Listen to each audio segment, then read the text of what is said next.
Queridos, a paz do Senhor, você está no ADEC TV e hoje no quadro Lições Bíblicas. Estudaremos hoje a lição de número 12, que tem como tema As Epístolas instruem e formam os cristãos. O texto está na segunda epístola de João, capítulo 1, versículo 3. A graça, a misericórdia, a paz da parte de Deus Pai e da do Senhor Jesus Cristo, o Filho do Pai, sejam convosco na verdade e amor. Verdade prática. As epístolas apresentam instruções vitais para a compreensão da doutrina cristã, bem como para a formação dos cristãos. A leitura bíblica em classe está na primeira carta de Paulo aos Coríntios, capítulo 1, versículos 1 a 3, primeira epístola de Pedro, capítulo 1, versículos 1 e 2, e segunda epístola de João, capítulo 1, versículos de 1 a 3. A nossa lição, hoje nós vamos trabalhar algumas aplicações dessas epístolas, o que representa isso para a igreja, e nós temos alguns objetivos. Primeiro, apresentar a instrução doutrinária de Paulo às igrejas no que diz respeito à pessoa de Jesus Cristo e acerca das últimas coisas, expor a natureza das epístolas gerais a respeito da fé, e terceiro, ressaltar a atualidade das epístolas no Novo Testamento, no tocante às doutrinas da justificação, santificação e glorificação do crente. Comigo mais uma vez, professor Joás, muito bem-vindo. Estamos diante de uma lição muito forte, muito potente, no que se diz respeito às epístolas, às cartas, e a gente vê aí o Novo Testamento repleto dessas epístolas, dessas cartas, que são chamadas cartas pastorais, cartas doutrinárias, e que tem um conteúdo doutrinário muito forte, muito pesado, e que servem para a nossa instrução, para a nossa orientação. Inclusive é o tema da nossa lição, né? Que as epístolas, elas instruem e formam os cristãos. Uma hora muito boa, né, professor? Bom demais, e para a gente entender, né, as doutrinas essenciais da nossa fé, né, do cristianismo, sem as epístolas é bem complicado, né? Porque você tem os evangelhos e tem Apocalipse, né, e Atos dos Apóstolos, né, você tem assim livros que são mais narrativos, né, tá contando uma sequência de histórias, e Apocalipse é muito escatológico, cheio de simbologia, e quando você vai para essas epístolas, né, muita coisa que está lá na escatologia é esclarecida, né, por Paulo ou por algum dos escritores aí das epístolas, com pormenores, né, explicando mesmo, né, como um mestre, como um professor ensinando, né, e aí a gente entende melhor, e sem falar da explicação do Evangelho, né, as epístolas, isso aí é a doutrina da salvação, né, que é tão importante, né, explicado assim nas epístolas, nos seus pormenores, né, nos seus detalhes. Então é essencial a gente estudar essa parte, né, do Novo Testamento. Vamos lá na introdução, professor. A gente tem muita coisa para falar aqui hoje, a lição é muito boa, como as demais, né? Introdução. As epístolas correspondem a 21 dos 27 livros do Novo Testamento. As 3 escritas por Paulo são denominadas de paulinas. As 8 epístolas restantes são de outros autores e designadas de gerais. Nessa lição, agrupamos as epístolas por temas e autoria e destacamos alguns dos seus aspectos doutrinários. Já começamos aqui falando o seguinte, professor: dos 27 livros do Novo Testamento, 21 são epístolas. Então a gente tira aí os 4 evangelhos, Mateus, Marcos, Lucas e João, Atos dos Apóstolos e Apocalipse. Esses seis livros são os evangelhos, o livro de Atos, que é o registro inicial da igreja primitiva, e Apocalipse, que é o livro das revelações. Fora isso aí, a gente começa ali em Romanos, que é a primeira de Paulo, né? Romanos, Coríntios, Gálatas, Efésios, Filipenses, Colossenses, Tessalonicenses 2, Timóteo 2, Tito, Filemão. 3 epístolas, depois Hebreus, aí vem as epístolas gerais, Tiago, Pedro, João, Judas. Então, essas 21 cartas é o que você falou agora há pouco, por isso que eu quis logo entrar na introdução, para a gente esmiuçar isso melhor. O que está no Evangelho... 80%, né? Não é? Do Novo Testamento. Isso, 80%. É um número, vamos falar assim, se a gente for falar de estatística, lembrei da regra de Pareto, né? 80-20. 80-20. Quando a gente fala disso aí, O que está nas epístolas, a explicação disso aí, é exatamente o que já tinha sido falado por Jesus nos evangelhos. Não há nada de novo, há uma explicação, uma exposição daquilo que Jesus já havia falado. E de suma importância para nós. Você falou aí, por exemplo, da justificação, da salvação. Olha que doutrina linda. E Paulo vem trabalhando isso, João vem trabalhando. O amor, que é o maior dos mandamentos. Olha as epístolas gerais, as epístolas de João. As três, a base dessas epístolas é o amor. Enfim, as epístolas estão aí, é uma leitura muito gostosa e a gente vai estudar sobre isso, por sinal, uma lição muito boa, repito. Isso, muito bom, né? E, assim, tomara que a classe domingo esteja, né, com bastante presença e com bastante coisa para contribuir, né? Bastante questionamento, bastante, né? Porque olha o tamanho, olha a extensão dessa lição aí, né? Olha o tamanho, 21 epístolas, né? 21 cartas. Então eu acho que domingo vai faltar tempo, né? Para a gente falar disso tudo aí. Verdade. Ó, professor, quando a gente fala dessas epístolas, a gente vai ver aqui como as epístolas paulinas nos instruem. Vamos falar das instruções salvíficas, que é a porta de entrada aí, né, que é a salvação. Nesse grupo enfatizamos os aspectos da doutrina de salvação. Aos romanos destaca-se que o justo viverá pela fé. Cristo nos libertou do pecado mediante seu sacrifício remidor. Dessa forma, pela fé em Cristo, somos declarados justos. O texto está em Romanos 3, 23 a 25. Aos Gálatas, Paulo assevera que ninguém é justificado pelas obras da lei. Então, a citação de Gálatas 2,16. E que somente a fé em Cristo nos liberta do jugo do pecado. Em 1 Coríntios, ressalta-se a mensagem do Cristo crucificado, que morreu pelos nossos pecados. Em 2 Coríntios, frisa-se o ministério da reconciliação, que em Cristo levou os nossos pecados, em que Cristo levou os nossos pecados e nos reconciliou com Deus. Deixa eu ler esse ponto 2 aqui, que a gente vai ressaltar isso muito bem. Instruções a respeito de Cristo. Primeiro, da salvação em Cristo e a respeito da obra de Cristo, da pessoa de Cristo. Nesse enfoque, o destaque são os aspectos da doutrina de Cristo. Aos Efésios, o tema é Cristo, como cabeça da igreja, seu corpo, a igreja. Nesse sentido, a igreja foi eleita em Cristo e redimida em Cristo e para a glória de Cristo. Aos Filipenses, a mensagem enfatiza que o viver é Cristo. Ele é o segredo da verdadeira alegria e um modelo de vida para o salvo. Colossenses, Paulo sublinha que a vossa vida é escondida em Cristo. A igreja está unida em Cristo, morta e ressuscitada em Cristo. Em suma, Cristo é a suficiência para todo cristão. E ainda tem aqui mais 2 pontos que eu quero ler e a gente fala, professor. Instruções sobre as últimas coisas.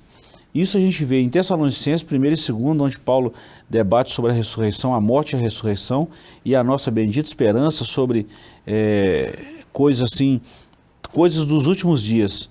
E instruções pastorais e pessoais, que é a 1ª e 2ª carta de Paulo a Timóteo, e também a epístola de Tito, que Paulo trata questões pastorais. Professor, nós falamos aqui do primeiro capítulo todo e vamos falar só sobre a epístola de Paulo. Nós precisaríamos de muito tempo para falar disso. Viu? A gente pode resumir isso tudo aí, né? É muito do que a gente já disse aqui, né? Paulo, lá em Romanos, ele começa citando Abacuque 2,4, né? Que o justo vive pela fé. Ele vai começar a partir do capítulo 1, né? E principalmente no 1 e no 3, né, de Romanos, ele vai explicar o que seria essa justificação pela fé, né, e ele continua isso, né, nas outras cartas. Aqui em Gálatas ele chega a citar o Salmo 143, né, para falar do mesmo assunto. Então, basicamente, ele está explicando o Evangelho, né?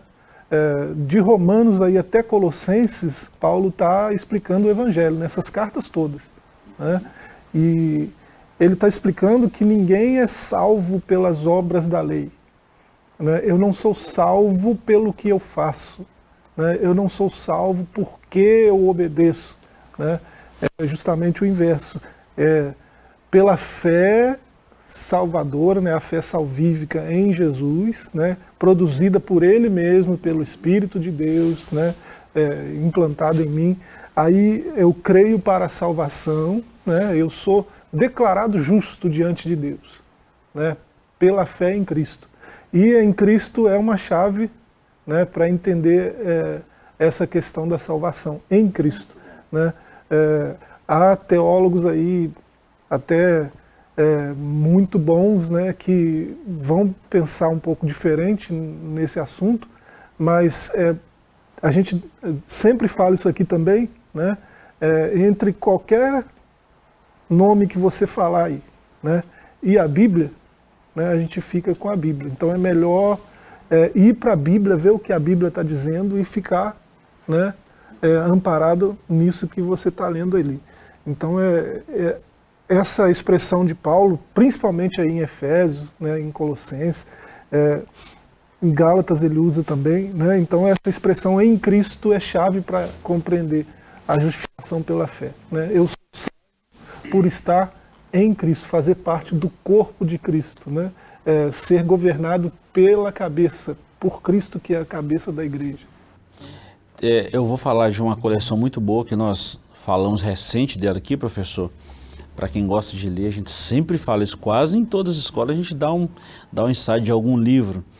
Paulo para Todos, a gente vai entender muito bem sobre a necessidade, a urgência e o tanto que essa leitura é atualizada para os nossos dias, a importância. Como, por exemplo, quando eu falo da doutrina cristocêntrica, de uma cristologia pura, não tem uma epístola, não tem uma carta tão doutrinária quanto Efésios. Olha a teologia de Efésios em 6 capítulos. Pois é. Bruta. Romanos, né, os 5 pilares da obra de Cristo na nossa vida: salvação, justificação, regeneração, santificação e glorificação, em 16 capítulos.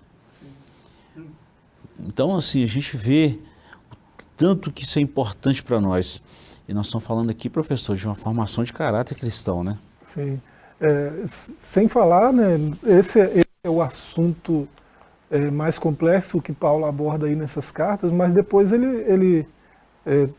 senhor leu aí, terminou a leitura falando até de ensino com respeito à liderança, né? Paulo é um paradigma de líder, né, de liderança, um exemplo de liderança, e ele ensina lições de liderança que devem ser observadas bem de perto, né, estudadas com cuidado e colocar em prática, né, para uma liderança eficaz e de sucesso. É muito bom. Professor, um detalhe que eu quero observar aqui, você fez uma citação aí, o tanto que Paulo citava alguns textos. Você começou falando que o justo viverá pela fé, está citando Abacuque 2:4.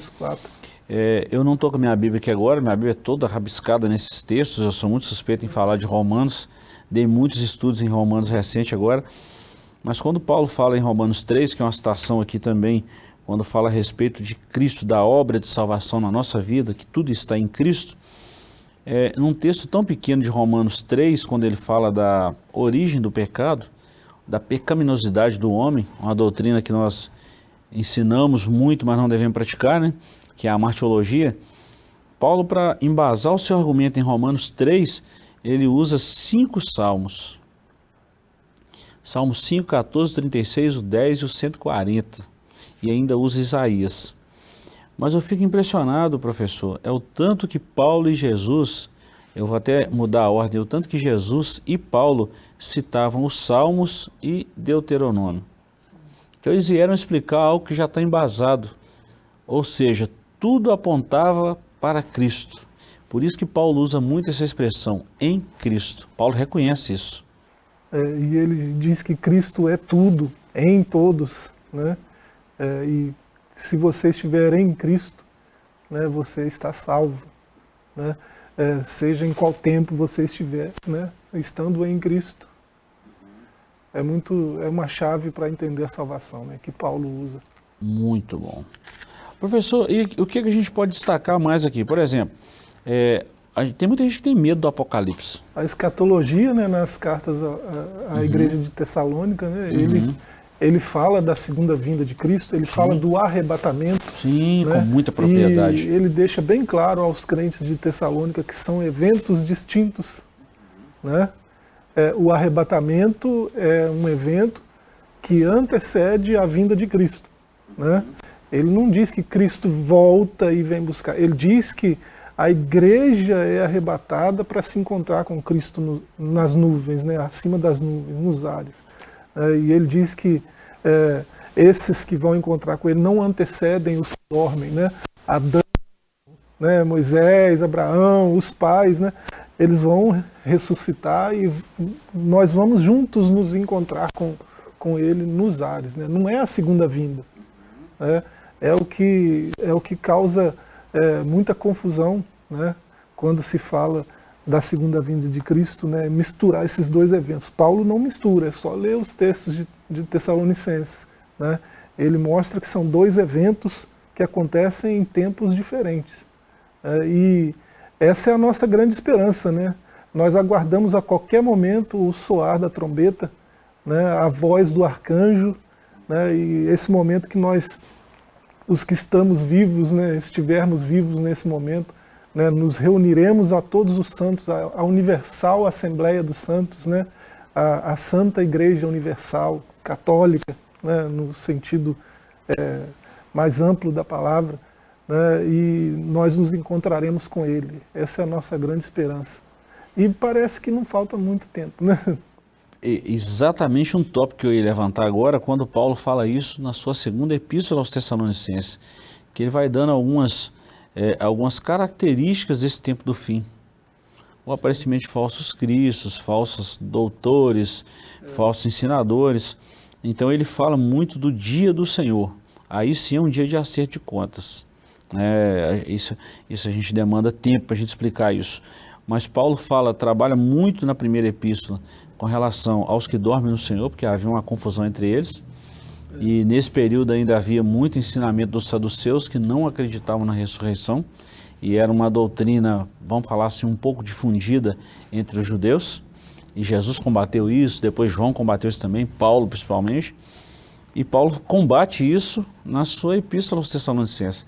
E depois na segunda epístola ele dá a característica desse tempo do fim. Então isso é muito importante. Isso é de vigilância para a gente, né, professor? Ele faz isso corrigindo, né, uma pregação da época. Já na época de Paulo, né, tinha gente preterista, né, que dizia, não, Jesus já veio, né, aconteceu e foi assim, foi assado. Mas veio como assim? Ninguém viu. Né? Hoje existem doutrinas que ensinam a mesma coisa, já veio, mas foi assim, né? Não foi todo mundo que viu e tal, e está lá no tabernáculo celestial, coisas desse tipo, né? Existe esse tipo de ensinamento ainda hoje, mas Paulo é bem claro, ele fala, não, isso quando acontecer, né, os salvos vão saber, as pessoas vão saber, né, que aconteceu, está registrado na Escritura, na Santa Escritura, como aconteceria, né? Então, não é um evento assim místico que um grupo pequeno de pessoas tem conhecimento de como foi, né? Essa gnose, não é assim, né? Ele rebate esse ensino, principalmente a partir do capítulo 2 lá da segunda carta, né, aos Tessalonicenses. Duas coisas que eu quero destacar ainda também sobre as instruções pastorais, aqui que é o tópico 4, que Paulo fala muito a Timóteo e a Tito. São dois jovens pastores, né? A gente sabe muito bem que Timóteo foi o pastor da igreja de Éfeso. E Tito também foi um jovem pastor. Então ele exorta esses dois pastores aí a exatamente estar preparado para manejar bem a palavra do Senhor, o ensino. Por exemplo, na época de Paulo, isso veio na época aí, pouco antes do imperador Marcos Aurelius, pouco antes do ano 180 da nossa era cristã, já tinha ensinamentos de Pelágio. Já tinha o gnosticismo que João combateu tão forte de perto. Então são doutrinas contrárias à fé cristã. Então para combater isso somente com a Escritura. Por isso a necessidade de se conhecer. Paulo fala que o obreiro deve ser aprovado, né? Deve ser apto para combater essas falsas doutrinas, né? E ele diz que para combater tem que conhecer a doutrina verdadeira, né? Que ele chama de sã doutrina, doutrina sadia, né? A doutrina ortodoxa, né? Para ser mais claro, né? Então ele está deixando bem claro que qualquer que seja a liderança espiritual, né? mesmo sendo um jovem obreiro, como era o caso de Timóteo, deve manejar bem a palavra da verdade, deve conhecer, né, a Escritura e falar com propriedade, né, da Escritura, e deve combater, né? Combater ali não é no sentido retórico, é combater, né, os falsos doutrinadores, os falsos mestres, né? Botar para correr mesmo, né? Então Paulo não aliviava para esses camaradas. Muito bom. Nós vamos voltar daqui a pouco a falar sobre isso. Nós vamos fazer um pequeno intervalo, voltamos já já com o segundo bloco dessa lição maravilhosa sobre as epístolas, tanto as paulinas quanto as gerais. Não saia daí que voltamos já já.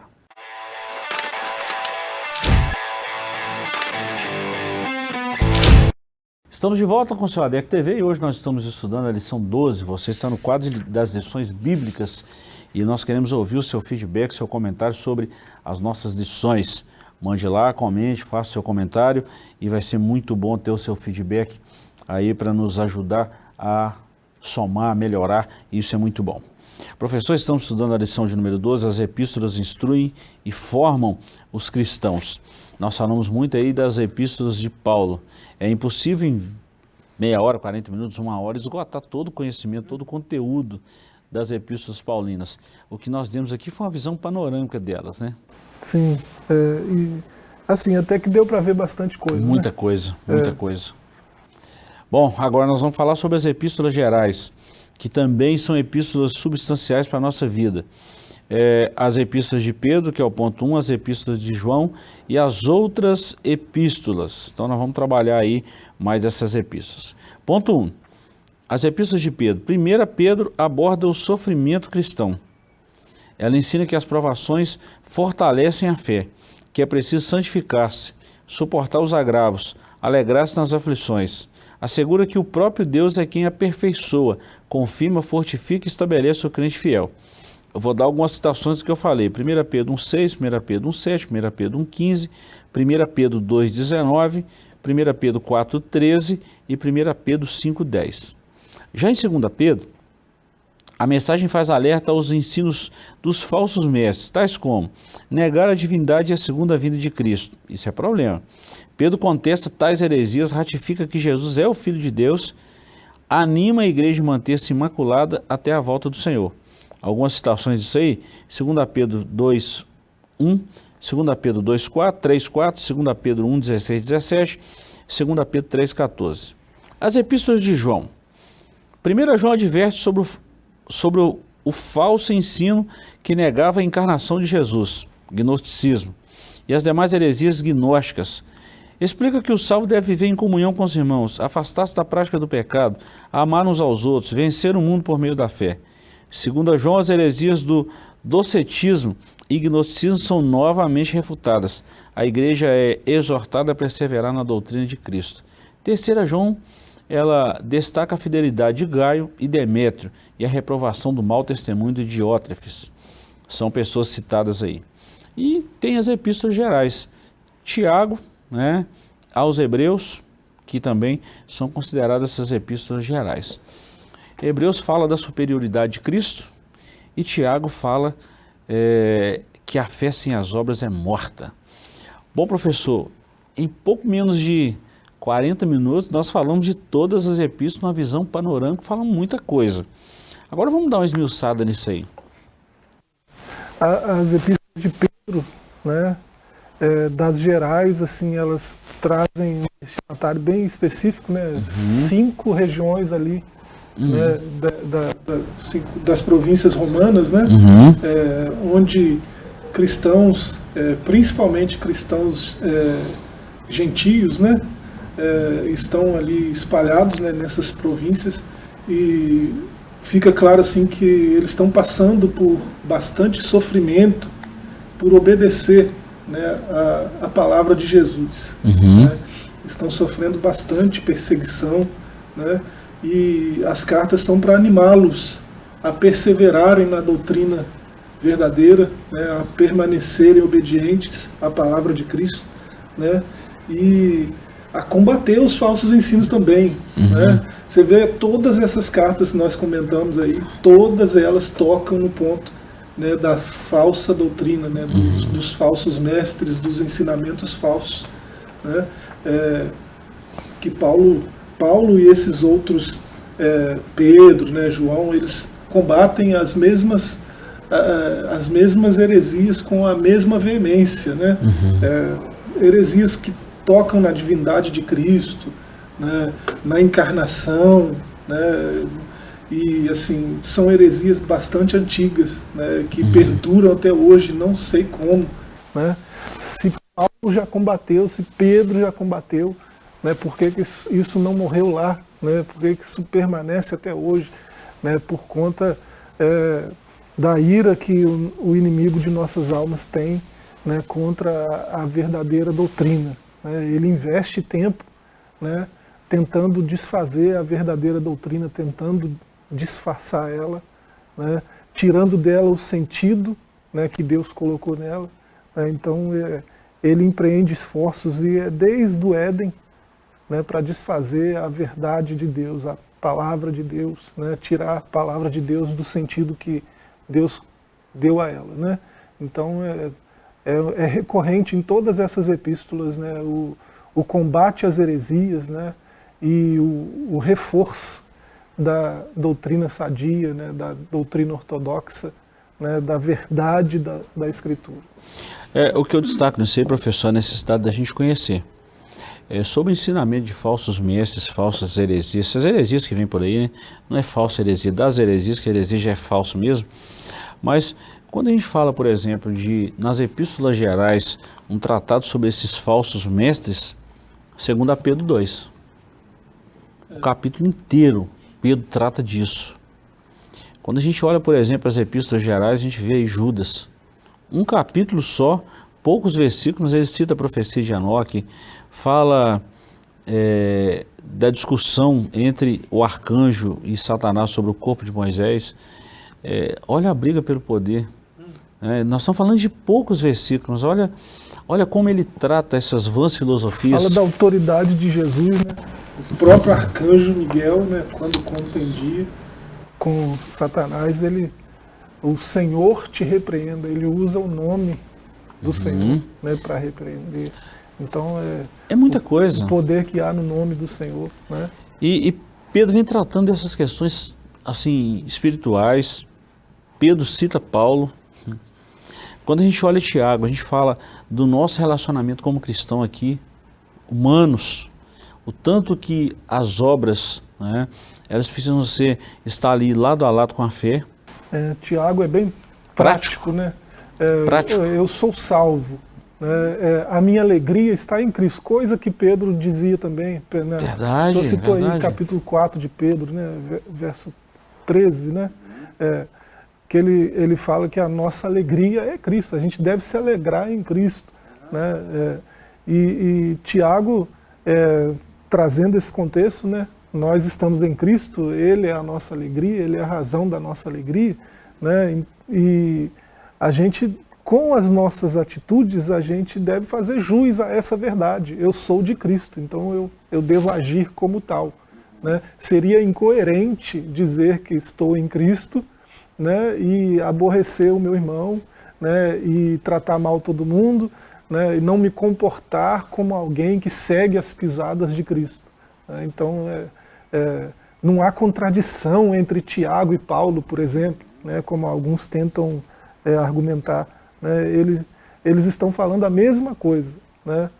Eu sou salvo em Cristo, eu ando com Cristo, eu sigo as pisadas de Cristo, então eu devo agir como tal. Né? Não pode haver incoerência entre um fato e outro. Né? Se eu ando com Cristo, eu sigo as obras de Cristo. Como diz nosso amigo Léo Canarinho, eu vou corroborar com você num texto, ele sempre fala essa palavra, é muito legal. Por exemplo, quando você falou de alegria que Pedro trata em 4,13, quantas vezes Paulo falou sobre esse tema alegria em Filipenses? 19 vezes. Pois é. Com muita redundância também. Não, foi falando, vocês precisam estar felizes. Alegrai-vos sempre, Alegrai-vos, outra vez regozijai-vos. vos digo. Não é? Então, assim, Pedro está simplesmente tomando uma base em que Paulo falou, que tomou essa base em Cristo, É só você olhar João capítulo 14, 15, 16 e 17. As últimas palavras de Jesus no seu ministério terreno, esses 4 capítulos do Evangelho de João. E a gente vai ver a base das cartas de Paulo, das epístolas gerais, das epístolas pastorais e por aí vai. Então tá lá a base. Tá lá a base. Agora, professor, é muito legal isso aqui, vale muito a pena a gente interagir, conhecer bastante essa questão dessas epístolas e é muito bom. Um outro detalhe, a gente passa aí para o terceiro e último tópico aí da nossa lição. Uma coisa que Pedro sempre fala é a respeito da bendita volta do Senhor Jesus. E o que me chama muita atenção nas epístolas de Pedro e João é que eles viveram, eles foram discípulos do Senhor Jesus. Então eles falam com muita propriedade, não que Paulo não vivesse. Paulo teve experiência tanto quanto Pedro e João, mas Pedro e João teve uma experiência mais de perto. Paulo veio um pouquinho mais depois. Agora Pedro e João, eles andaram com Jesus, comeram com Jesus. Então eles foram testemunhas vivas e oculares de Jesus. Então a propriedade para essa epístola é de se notar. E a gente tem que valorizar isso. E João chega a combater com mais veemência ainda do que Pedro, né? Aquele gnosticismo da época, né? Acreditavam que Jesus não podia encarnar, né? Porque sendo santo, né? A carne e a santidade são incompatíveis, né? Então colocavam em xeque a encarnação de Jesus. E João diz: todo aquele que não confessa, né, que Jesus veio em carne, esse é do maligno, né? E ele disse o oposto também é verdadeiro, né? Ninguém pode fazer tal declaração a não ser pelo Espírito de Deus, né? Então, ele está combatendo um ensino falso sobre a compreensão de quem Jesus é, né? E hoje nós estamos cercados disso, ainda, né? Até hoje, né? Tem gente que acredita que Jesus é o arcanjo, Jesus é o Miguel que está contendendo aí, né? Olha como que é importante. Imagina se não temos a carta de Judas, né? Um argumento desse poderia se sustentar, né? Mas nós temos a carta de Jesus encarnado, carne, né? Ele ordenava os demônios, eles saíam, assim, né? Desse jeito. Viestes nos atormentar antes do tempo, disse uma legião de demônios para ele, né? E ele simplesmente mandou eles embora. Ele não disse o Senhor te repreenda. Ele tinha autoridade para... Miguel não tinha essa autoridade. Miguel não está encarnado, né? E Miguel não teve essa autoridade. Falou, o Senhor te repreenda. Então, né, se a gente não tivesse essa carta de Judas, a gente podia acreditar numa coisa dessa, que Jesus, na verdade, é o arcanjo. Jesus é Miguel e tal. Não é, né? Judas deixa isso bem claro. E assim, Jesus veio em carne, né? As epístolas de João estão aí para nos dar essa certeza, né? O Filho de Deus, né? Deus em pessoa, se fez carne e se tornou um de nós, ele se rebaixou a esse ponto para nos dar salvação, né? Isso nos dá uma noção muito mais ampla de quão grande é o amor dele por nós, né? E tem uma profecia, professor, que eu gosto muito dela, Zacarias 13, 14, se não me engano, 13, 6, esse texto de Isaías, né? Que feridas são essas nas suas mãos? E ele vai lhe responder, são feridas com que foi ferido na casa de meus amigos. Aí João veio para que os seus não receberam. Né? Então essa profecia de Zacarias, com os escritos do Evangelho, provam que Jesus veio, viveu, sofreu, morreu e ressuscitou, e os ensinos das epístolas, principalmente Paulo, Pedro, falando sobre a volta do Senhor Jesus, olha que profundidade que é uma profecia dessa. Então tudo isso é verdade. Nós precisamos crer na palavra de Deus. É o tema da nossa trimestre todinho, né? A supremacia das Escrituras. Daí a gente vê o porquê que muitos crentes não leem a Bíblia, né?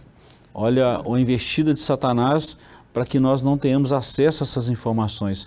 Por isso é importante a EBD, professor, que a gente fala muito da Bíblia. Sim, e essas epístolas todas aí, né? Judas 20, 21, né, diz isso sobre a perseverança, né, na fé, na oração. Né?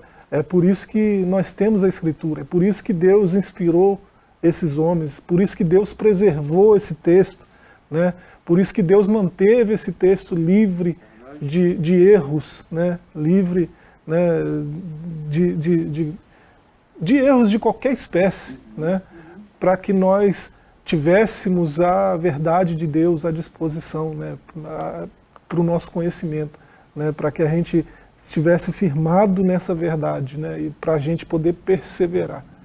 Então é muito importante todas essas epístolas aí. Eu penso, professor, que se os nossos irmãos que sempre estão nos acompanhando, os nossos alunos das classes presenciais, se eles lerem essas referências que nós citamos aqui, que está na nossa lição, acho que vai servir de grande avanço para a fé espiritual deles. Vai uma instrução, né? Uma dica. Bom, professor, nós estamos encerrando, mas antes vamos falar sobre as epístolas, continue a falar. Nós temos aqui ainda 3 tópicos. Primeiro, a doutrina da justificação, nós já citamos, a doutrina da santificação e a doutrina da glorificação. E aqui nós pegamos muito Efésios, principalmente Efésios e Romanos, né, as citações, mas a gente pega também Pedro, pega Tessalonicense, pega Hebreus, Coríntios.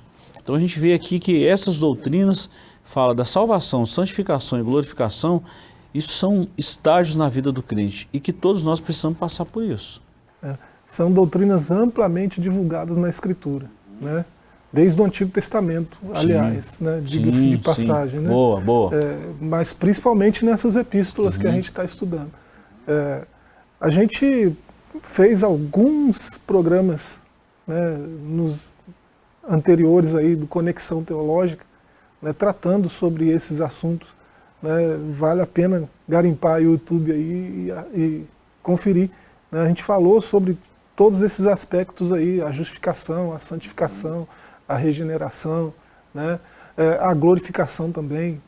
Todos esses aspectos da salvação aí nós comentamos, né? Uma série aí de 4 programas, né? E depois a gente falou especificamente de forma mais geral, a doutrina da salvação, né, num outro programa. Então a gente tem, sem falar de que a própria EBD, né, nós gravamos lições anteriores falando sobre esse mesmo assunto. Então esse pessoal garimpar aí vai pegar nós mesmos falando sobre isso, né, sobre esses assuntos, assunto bem complexo, bem controverso, né, no meio cristão, né, sobre a doutrina da salvação, né. O que mais dificulta, professor, é a falta de conhecimento. Sim. Porque a gente não pode falar pelo conhecimento adquirido, vamos falar assim, humano. A Bíblia não se trata de forma, nós não podemos interpretar a Bíblia assim 100% se tratando de humano. A Bíblia é um livro espiritual, o autor dela está vivo e compartilha e comunica e comunga com a gente, com o ser humano. A Bíblia é um livro espiritual e a gente precisa entender que a Bíblia é a palavra de Deus. E sendo assim, a gente vai entender sobre as doutrinas de Cristo e sobre todas as demais que estão escritas. Paulo disse aqui, né, 2 Timóteo 2, verso 14, 15, 16, para a gente não entrar em discussões tolas, né, que não levam a lugar nenhum, discussões vazias.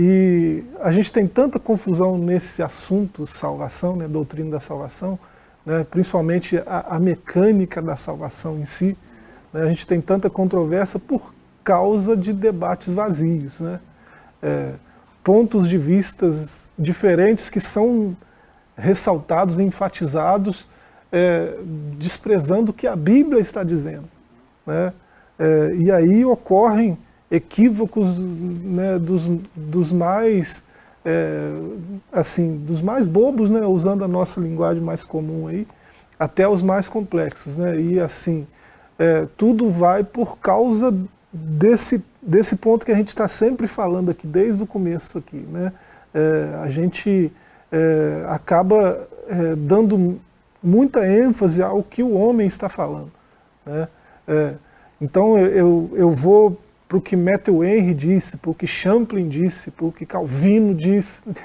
Armínio disse, mas e o que a Bíblia disse? Né?